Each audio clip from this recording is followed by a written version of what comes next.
Hi guys, welcome to my YouTube channel. जैसे कि दोस्तों आपको इस वीडियो में 3 इंजेक्शन दिख रहे होंगे।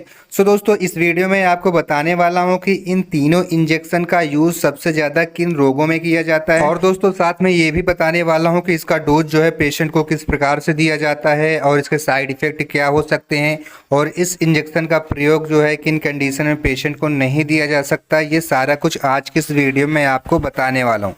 सो दोस्तों वीडियो काफ़ी इंफॉर्मेटिव होने वाली है, तो वीडियो को शुरू से लेकर लास्ट तक जरूर देखना, क्योंकि इस वीडियो से कुछ ना कुछ आपको जरूर सीखने को मिलने वाला है। तो लेट्स वीडियो को शुरू करते हैं। जैसे कि दोस्तों इस वीडियो में आपको 3 इंजेक्शन दिखाई दे रहे हैं। पहले नंबर पर है टैक्सिम, जिसका साल्ट जो है वो सेफोटैक्सिम है और इसका पावर 500 मिलीग्राम है।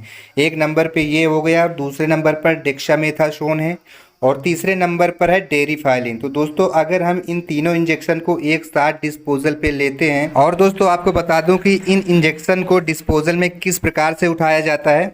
तो सबसे पहले आप डेकाडान और टेरिफाइलिन जो है डिस्पोजल में उठा लेंगे, और इसके बाद क्या करेंगे कि 1 ml वाटर से टैक्सिम को घोर लेंगे। आप चाहें तो डेकाडान, टेरिफाइलिन ये दोनों जो है इंजेक्शन आप इस टैक्सिम इंजेक्शन में पुश करके घोर सकते हैं, और जो वाटर उठाना होगा आपको वो 1 ml उठाना होगा, और प्रॉपरली अब डिस्पोजल में 5 ml का इंजेक्शन बन जाता है अगर ये तीनों इंजेक्शन जो है हम मिक्स करते हैं। तो अब बात करें दोस्तों हम जो है इस इंजेक्शन के यूज़ के बारे में, कि जब हम इन तीनों इंजेक्शन को जो है एक डिस्पोजल में ले लेंगे पेशेंट में पुश करने के लिए, तो उस कंडीशन में पेशेंट को क्या क्या रिलीफ मिलने वाला है। दोस्तों इन तीनों इंजेक्शन का यूज सबसे ज़्यादा अस्थमा पेशेंट में करवाया जाता है, यानी जिन लोगों का श्वास फूलता है या फिर यूँ कहें कि उनको सांस आती है और उन्हें बार बार जो है परेशान होना पड़ता है, उन्हें बहुत ज़्यादा सांस लेने में प्रॉब्लम्स होती है।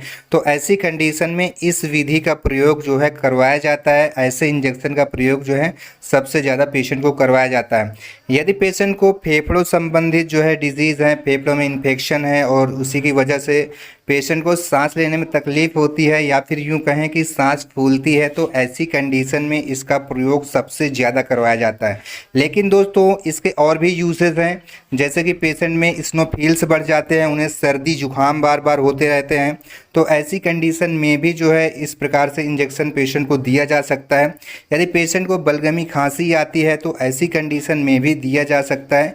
यदि पेशेंट जब भी थूकता है बार बार जो है उसको बलगम आता है, तो ऐसी कंडीशन में भी जो है इसका प्रयोग किया जा सकता है।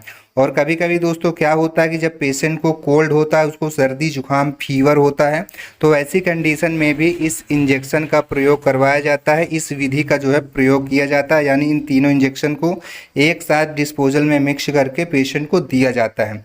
यानी दोस्तों इस विधि का प्रयोग सबसे ज़्यादा अस्थमा पेशेंट में करवाया जाता है, यानी फेफड़ों संबंधित डिजीज़ में करवाया जाता है। और दोस्तों पेशेंट को यदि कफ डिजीज़ है, उनको जो है बार बार खांसी आती है और जो है जुकाम हो गया है, तो ऐसी कंडीशन में भी इसका प्रयोग किया जाता है। पेशेंट में स्नोफिल्स या न्यूरोफिल्स बढ़ जाते हैं, तो ऐसी कंडीशन में भी जो है इन इंजेक्शंस का प्रयोग किया जाता है।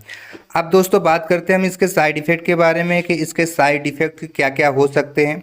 तो गैस जब इन इंजेक्शन को जो है पेशेंट को पुश किया जाता है, इन तीनों इंजेक्शन को पेशेंट में पुश किया जाता है आईवी या आईएम, तो पेशेंट को क्या होता है, कभी कभी सर दर्द या फिर उलझन होना, या फिर बॉडी में सूजन आ जाना, या फिर बॉडी में जो है पसीने की मात्रा अधिक आना, ये जो है इसके साइड इफ़ेक्ट होते हैं।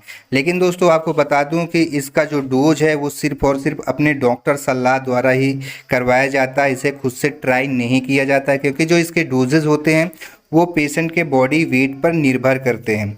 और अगर पेशेंट जो है अडल्ट है तो जो है आप इसका डोज आईएम आईवी प्रॉपरली दे सकते हैं। अब बात करते हैं दोस्तों कि इस इंजेक्शन का प्रयोग हमें किन किन पेशेंट को नहीं करवाना है।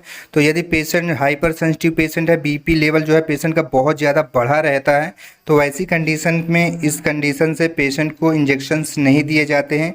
यदि पेशेंट को किडनी रोग है तो ऐसी कंडीशन में भी इस प्रकार से इंजेक्शन नहीं देना है। यदि पेशेंट को लीवर संबंधित डिजीज़ है तो भी इस प्रकार से इंजेक्शन नहीं दिया जाता है। सो दोस्तों आई होप कि ये वीडियो आपको पसंद आया होगा। वीडियो पसंद आया हो तो प्लीज़ इसे लाइक कीजिए, अपने दोस्तों के साथ ज़्यादा से ज़्यादा शेयर कीजिए।